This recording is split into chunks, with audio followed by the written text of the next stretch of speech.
Alright, what's up you guys? This is GMB Universe. This is going to be a very long intro. Just, hey, if you're still here, that's great. I'm really enjoying doing these, like, more than I thought I would. Mostly because, well, this is something personal. And, well, having anyone listen in any regard makes me feel happy.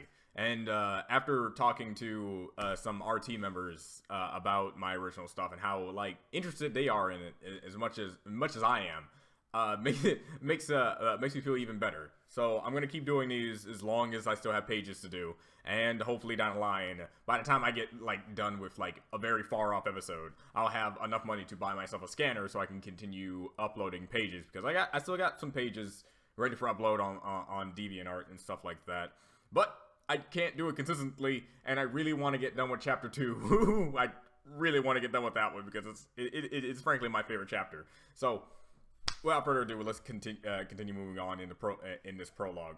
Page 1. After what happened in the previous page and going in this page, Judas got called by his friends, and then you see in this panel that he jumps down multiple different buildings easily.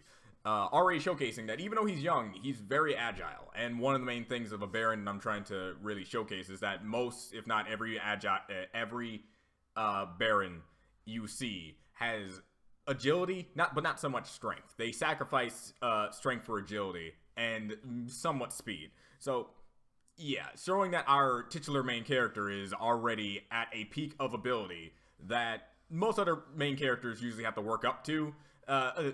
It's kind of like Naruto in a sense. Naruto, even though he was a goofball idiot who can't even make a shadow clone, however, in the very beginning of the series, you see him jumping around the village like it's nothing. So agility seems to be a proper thing to give already like level 1 base character in the beginning of your show or series. It also helps just people understand, hey, okay, so he has natural ability, that's good. So if he ever gets into a fight, he can probably handle himself, correct? Maybe. So going down all the way at the end, you see Katrina.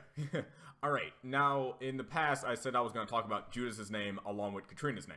Now I started this story back when I was after I left New Orleans, thanks to Hurricane Katrina. Hurricane Katrina was one of the biggest storms, and thanks to it destroying the levee system and stuff like that, like 13, 14 years ago. I forgot how long it was at this point. But ever since it happened, that gave me a lot of things I didn't want in life, such as, putting me in a new environment with new people, going to school, and my first experience at that school wasn't the best. And I had no friends, and I had no friends for a long period of time. My family wasn't really, 100% with each other because it was like a huge hit on our entire family and our extended family. We pretty much just like disconnected entirely thanks to that stupid storm. And yeah, at first, so like the Katrina's name is supposed to be paramount to the fact that when I was growing up, I liked the name Katrina. It was a nice name. And so now that something bad happened thanks to something with that name, should I hate the name now? It's like that sort of thing. So so for me in the story, I made Katrina a character, and I tried to make her a likable character, and I made Judas a character to make him a likable character, because you shouldn't hate someone or find like distrust in a name of something bad that happened. Granted, there is a limit. I'm pretty sure if I named a character Hitler, I'm not gonna have many people who like that character, right? But Judas is the guy who betrayed Jesus in the Bible, and Katrina in my personal life is the name of something that pretty much broke my life in two, gave me depression, and a whole bunch of other different things that has occurred. However, especially now, and this is one of those reasons. If it wasn't for Katrina, to tell you the truth, I don't think I would be sitting right here, right now, doing this, working at RT, doing various things in front of drawing, because I did not develop any sense to want to draw until that happened. When that happened, I wanted to draw stick figures, to draw characters, to draw stories. So technically, while Katrina is a horrible thing that happened to me in my life, I've managed over the years to make it a positive experience, because if you think of the butterfly effect and things happen for a reason, I'm actually doing really good with my life right now, and I'm happy. So yeah, that's why I wanted to save up, so I can just put Judas and Katrina in that same camp. So why you have Judas as the main character, and I will let you know that Judas becomes a really good character later down the line. Despite having that name, you shouldn't compare him to another person with that name. And Katrina is the same deal, only in my own personal life, so it's kind of like that sort of meta story writing thing. But Katrina herself, the first panel is supposed to let you know that she's a wife / mom character. She comes in asking where Judas went, upset that she missed him, and just wondering where you went. And Cthulhu is just answering suit. Now, as I go into the next page, I will preface again. I was about to make Cthulhu the asshole father figure that you get in most animes revolving around this sort of like ideal, and Katrina was basically going to stay as the benevolent type of demon wife character that so you have like it's kind of like what Toriyama is Akira Toriyama is trying to do when it comes to Goku, and how Bardock is the rough dude who has a softer side, but he's usually the tough guy.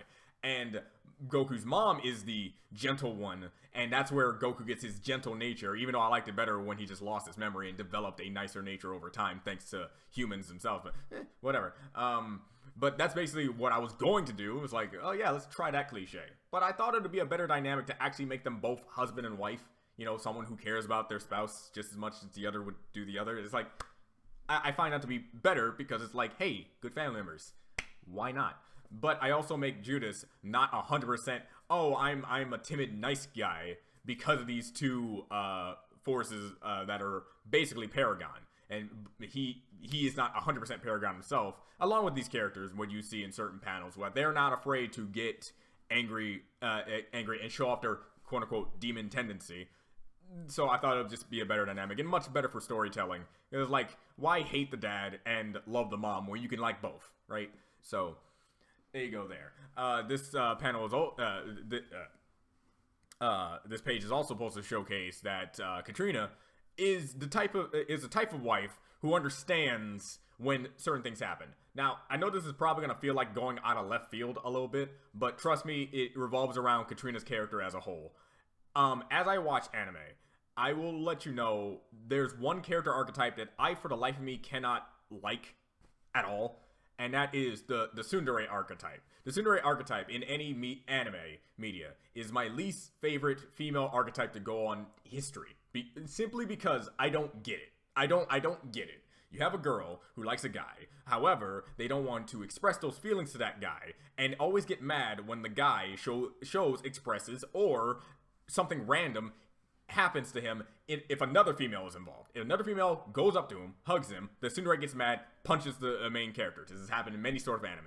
So on and so forth, involving around anything. And it's simply because the tsundere girl can't explain why she likes him or why she can't express those feelings, yet she always takes her anger out, her unknown anger, out on the person she likes.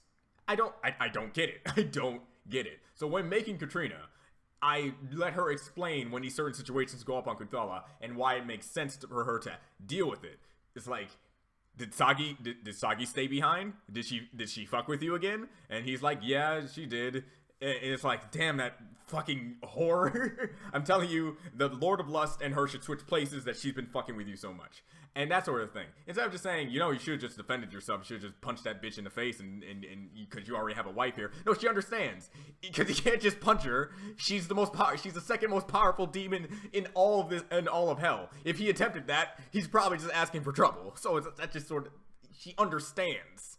And she loves Cthulhu because he understands what he can and can't do, and already knows, since she is his wife and he is her husband, that no matter what happens at the final 2 panels there, he will always love her. It doesn't matter. That's just it. As long as the two parties understand that they already love each other, there's no reason to suspect that this character and that character is going to do something behind your back, because that's the whole point of love, correct? So I'm trying to establish that there are relationships out there that can go through these quote-unquote rough patches, and patches that anime seems to glorify in certain tsundere archetypes.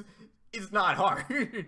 So To me, that's the ideal relationship where you have two people together and they never have to feel as though that they're gonna go behind their back and do something else without their study. And if something's happening in the fact that it could that it looks like it from the outside view, that they know it's not exactly what you think. The first thought should come into your head when you are in a relationship like that should be, it's probably something else than the worst alternative. And I've seen some animes that really amp that up very much, especially recently. But I'm not going to talk about that. Just know I made this relationship like this for those reasons.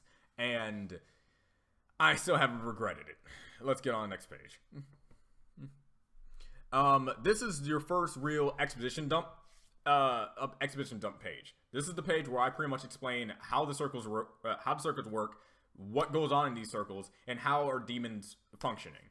Alright, but to put things in layman's terms, Lucifer has 9 circles. He's in the 9th one, everyone else is in the other circles. He takes a piece of his soul, and that soul is a representation of a particular sin.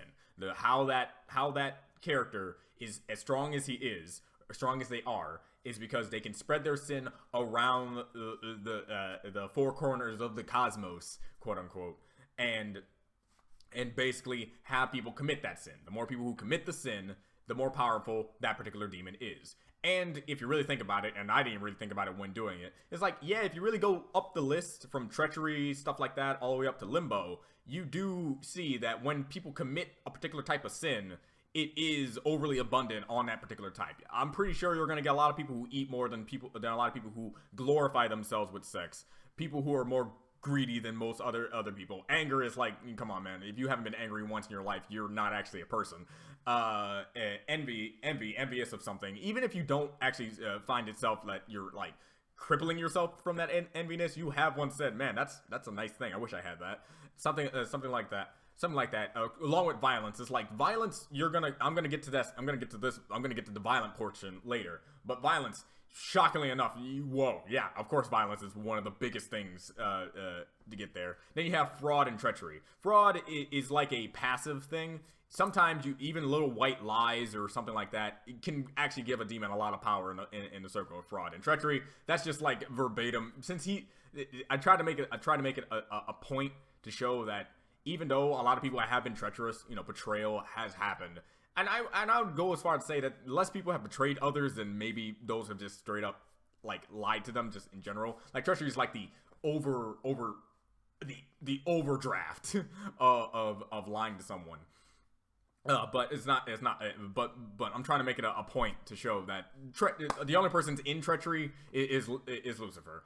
People have been treacherous, but they're not going to that circle. It's more of just they go to any other else because they committed something else more. Because being treacherous in one event shouldn't lead you to the one circle where that one guy should stay in. And that's my philosophy on that front. I could change this in the future. I mean, I haven't been 100% established with it. I'm only saying it now, but that's pretty much what I'm going for right now. So it showcases that these characters have created certain things to make sure their sin flourishes. Like, the only reason why people came up with the idea of gambling and casinos is thanks to Maimon with his greed. The reason why fast food restaurants have so much different types of ingredients to allow people to get fatter and fatter and function the way they do is thanks to Out of Gaia. Strip clubs are from Pleblunia. Various glorifying certain rocks and elements and stuff like that. And people feeling as though they need these things to survive and hates it when other people get more than they do. That's Lilithmon's ideal situation. Wars are made from anger and violence put together, and like all this sort of stuff is basically how the power hierarchy is. So if that sin is around, is because that Lord is allowing that sin to flourish out. And I'm also doing a thing that apparently is a thing that happens in actual Judeo-Christian lore, you could say, is that God allows these things to happen because balance needs to occur. He needs to allow people to go into that temptation, resist it, and become better from it. And so that's why he allows these things to happen, and that's just balance. That's just how these things are supposed to work. So some of these things that they create, they get permission from God. So there's like a weird like relationship deal. It's like, okay, I'm gonna make this. Is this okay? Because this is actually a good way to test your people. And it's like, yes, I allow that. What about this though? It's like really good. It's like, I'm not sure about that one. Just scrap that one, but get that one then. It's like, it gets weird when you start thinking that they're actually working together on this, but that's just the whole point about testing and temptation.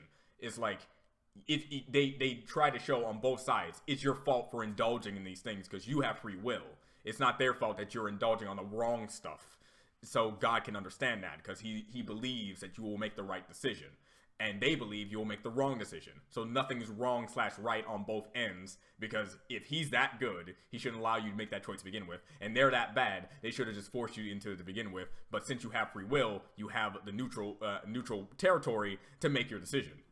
So I actually did find that interesting when growing up as a Christian. It's like, yeah, I get it. He's that powerful, and he just believes in us. That's not wrong to hate. It's like saying you should hate your mom or dad when they allow you to fall off your bike the first couple of times when you're trying to learn. Because if I don't fall and fail, I don't learn to get back up and learn how to ride it. And that's how I learned how to ride my bike. So it's like love is weird. So out of all the info dump things, I find this to be okay. I wish I could specify it further. Maybe next time when I redo this, I'll make it so that the lawyers are talking about it themselves in a natural conversation. So, yeah.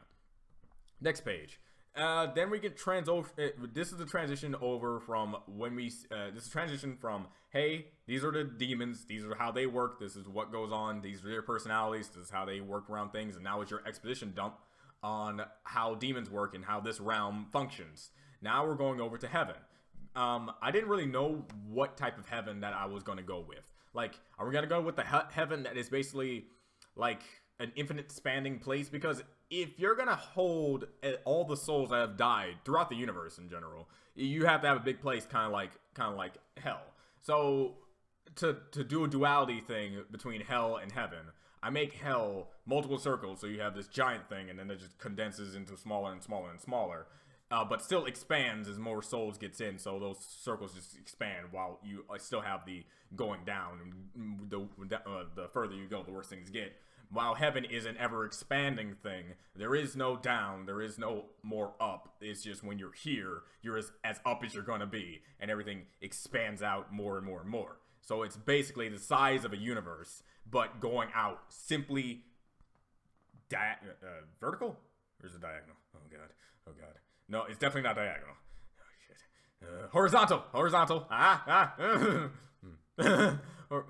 or was horizontal, but oh my God. I've embarrassed myself. But I didn't go to school and failed math for a reason. So wait.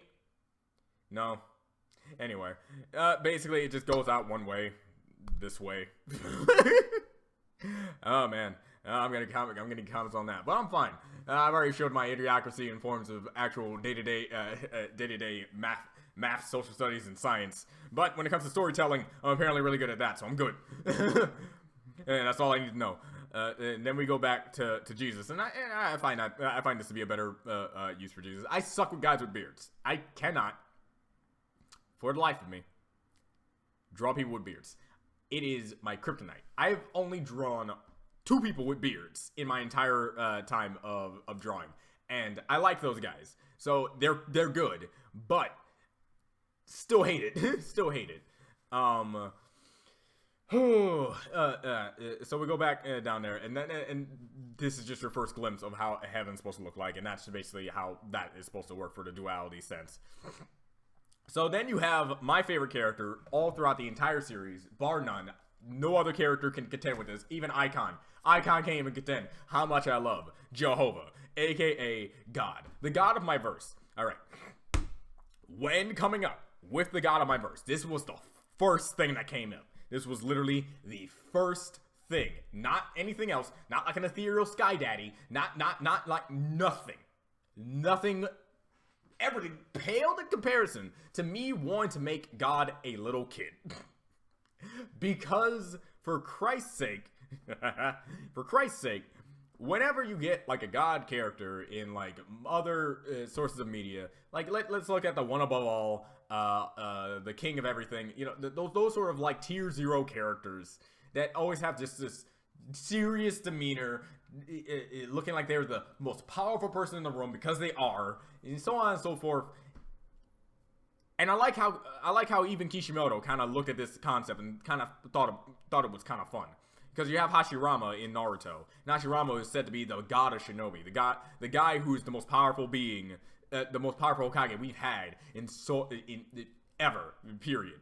Even the other Hokages pale in comparison to how powerful this dude is. However, if you talk to him, he's an old softy who barely takes anything seriously. So I'm like, I found that to be interesting. And granted, Goku has some of these traits as well, but he kind of takes it a little too far with his naivety and his lack of caring when things actually do tend to get serious. But Jehovah, for me, was that combination.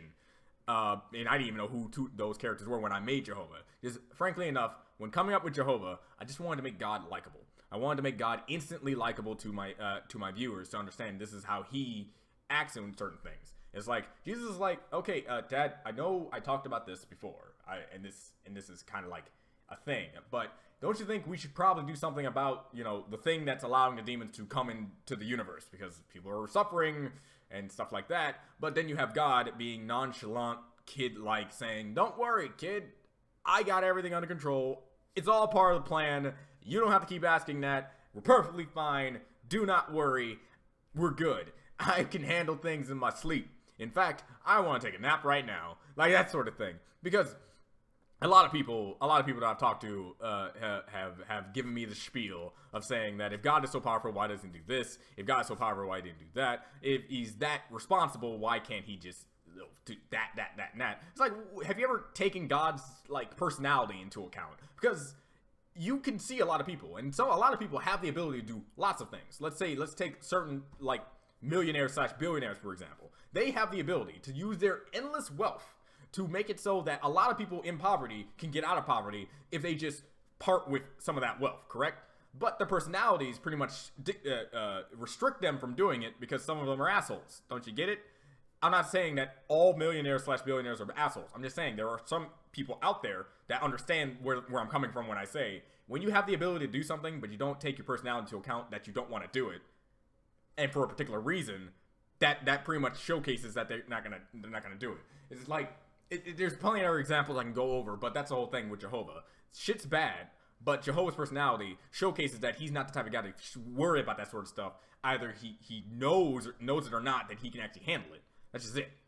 I'm not trying to make God a perfect character. I'm actually trying to show you immediately one of his major flaws, and that he doesn't take anything seriously. There you go. Next page.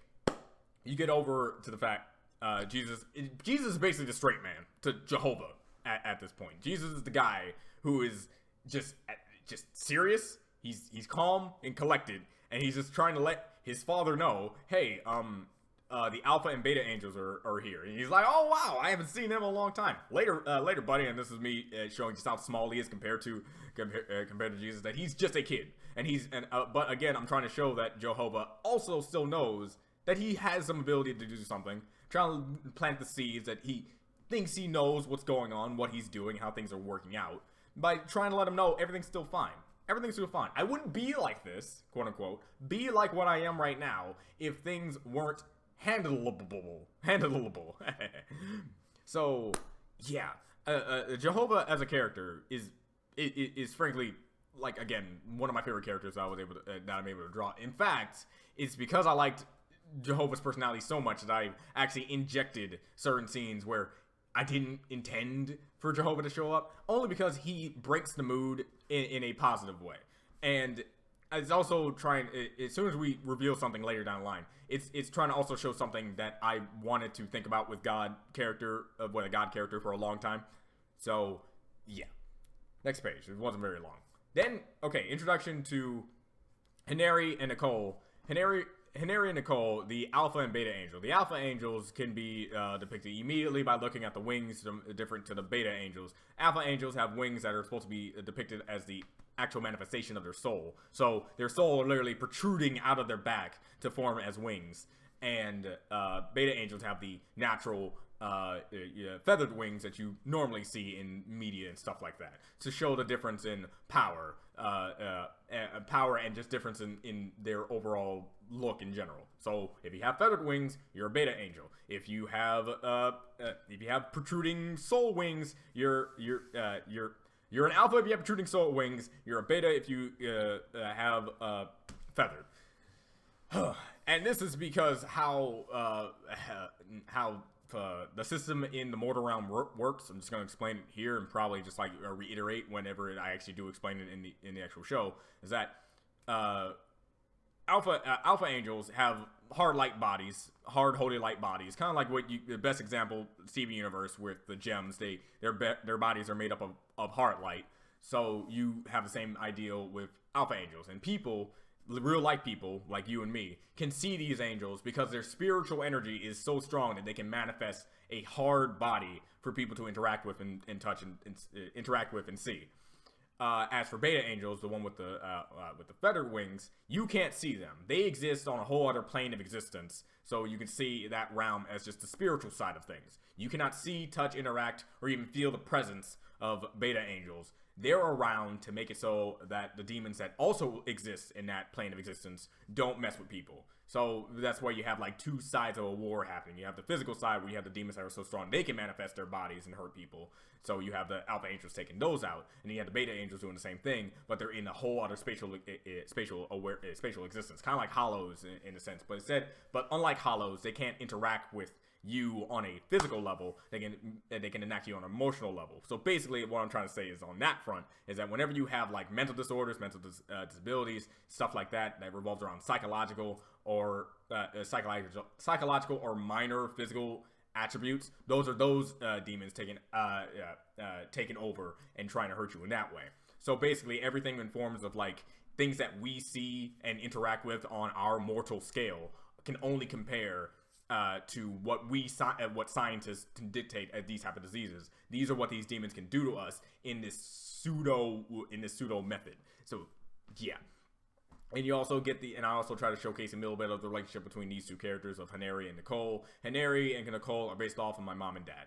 I always do a thing where I always put the people in my life and try to implement their character in some way in the story in some way.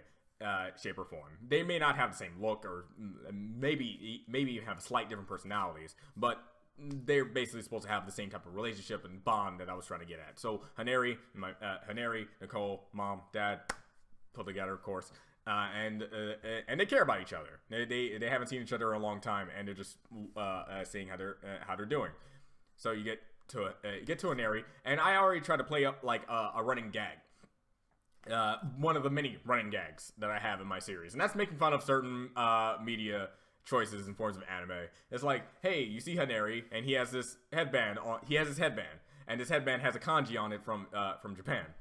Yeah, has kanji on it from Japan, and he's wearing it. So you're like, oh, I guess he's from Japan. I guess this is about Japan culture. Even though he's an angel, he's a particular angel from Japan. It's like, nope, he was given that headband, and he doesn't even know what the hell it says.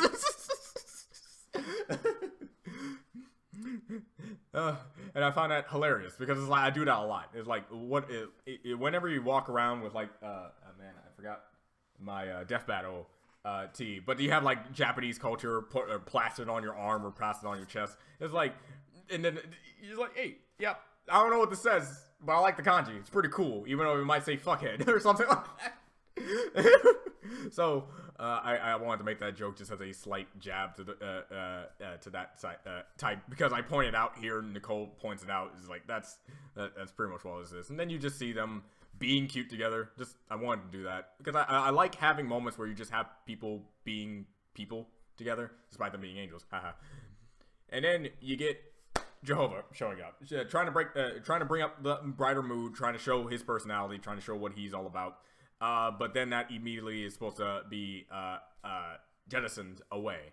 What I will say when it comes to Haneri and Nicole's relationship, it was apparently found out by one of my readers, and we'll talk about it maybe when I get to that actual panel where it shows up. But it it's interesting how someone actually caught that. I'm happy that seeing shit like that, like comments revolving around theories in my story, was like one of my biggest things that I wanted to see when making my story, because I always make theories when I watch a certain show or something like that, because I find it interesting to wonder about the lore and how these characters are supposed to work out. So you see Haneri, you see Nicole, they really have a fondness toward each other. Nicole has a more calm demeanor, while Haneri is more sporadic in his expressions and stuff like that. And then something happens, and it's like, wait, if that's the case, then why is this the thing? So we'll talk about that maybe.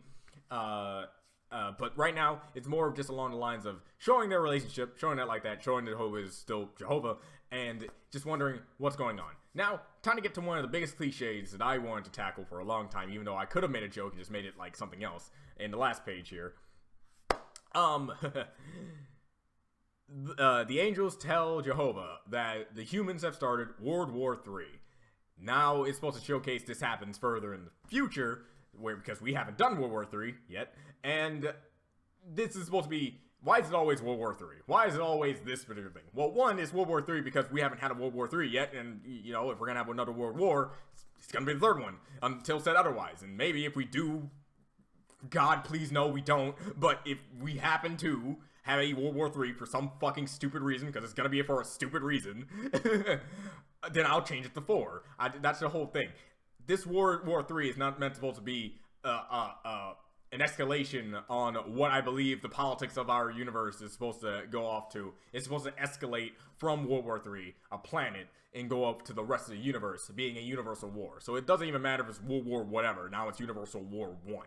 It's basically what I'm trying to put out here. But people were in my comments in my DeviantArt asking, it's always World War III. It's always World War III. Yes, it's always World War III, since that's the star up point. It's what we have to do. I can't do a civil war. That wasn't gruesome enough. It's like,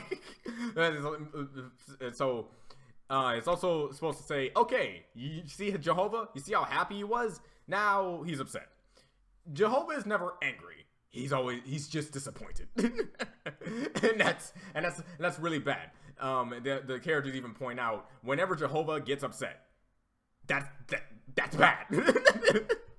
Because, now I'll say it here, Jehovah is one part of a whole of God. And Jehovah is the part of God that is the benevolent side. He is always nice. He will never resort to violence on anything. He will always do things as peacefully and as happily as possible. So if this character loses that smile for any reason, shit's bad. So, and we'll get to other points of God, and I make sure to showcase and establish everything that one needs to know about the higher ups in my verse immediately, so you understand what their power level and skills are like, without necessarily having to go deep into the lore of where these powers come from or why they handle them this way. But Jehovah is already showcased throughout these pages that he is a laid back dude who may or may not have a plan in the works or understand things will be all right because of his vast knowledge that he later admits that he doesn't use, and stuff like that. And then you see him upset. And that's when shit gets down, especially after understanding. It's like, God cares. He cares. He does. So he believes, and the main reason, he just believes that humans would not be so dumb as to start something like another world war again. So when he gets the information that he wasn't looking for, because he couldn't look for it, find out, but he doesn't want to look for it because he truly believes we're not that stupid. And so when he gets that news, he's disappointed. He doesn't want to hear news like that because he doesn't believe we'll do it. And that's why I'm trying to really go out there. I'm trying to not make God this overpowered, knowing thing. Because while he does have the ability to do tier 0 stuff like that, his personality allows him to want to believe in us as people and just get disappointed when he finds out from others. So that's like the main thing. Like, God receiving information sounds weird, right? Because he's the guy who should know everything. So why is he receiving information? It's because he doesn't want to know everything. He wants to be surprised about people's developments. And he can't be surprised if he knows everything. It's like knowing when it's like knowing that people are planning your surprise birthday party, and you just, since you know, you have to do that stupid, oh no, oh wow, no, it's stupid. He doesn't like that. So that's basically what I'm trying to get across with when it comes to God characters. I'm trying to explain how I explain things, because I hate it. I had the I had the emotional stab at, oh man, you've done everything. Why are you doing this to my life? You could have been doing something better with all your power. It's like, let me think about this for a second. If you really, that sort of thing. So when it comes to my life and how I'm incorporating it into my story and how I write particular characters because of shit that I've done, it fascinates me, and it makes it kind of weird to just talk about it all nonchalantly like this. And hopefully you guys can understand / just see where I'm coming from when it comes to writing characters in this sort of vein that I've had when I was growing up. So yeah. Anyway, I'm not entirely sure I'm going to be able to do one of these next Sunday. If anything, you're going to see another one of these on Monday, because I'm about to head over to New Orleans for Christmas. By the time you're watching this, I should be already on the bus or something. So, yeah. So we'll continue on with this. Hopefully later down the line I'll get to more, because I think the next couple of pages is going to be interesting. So, yeah. This is UMB Universe. See you next time. Bye.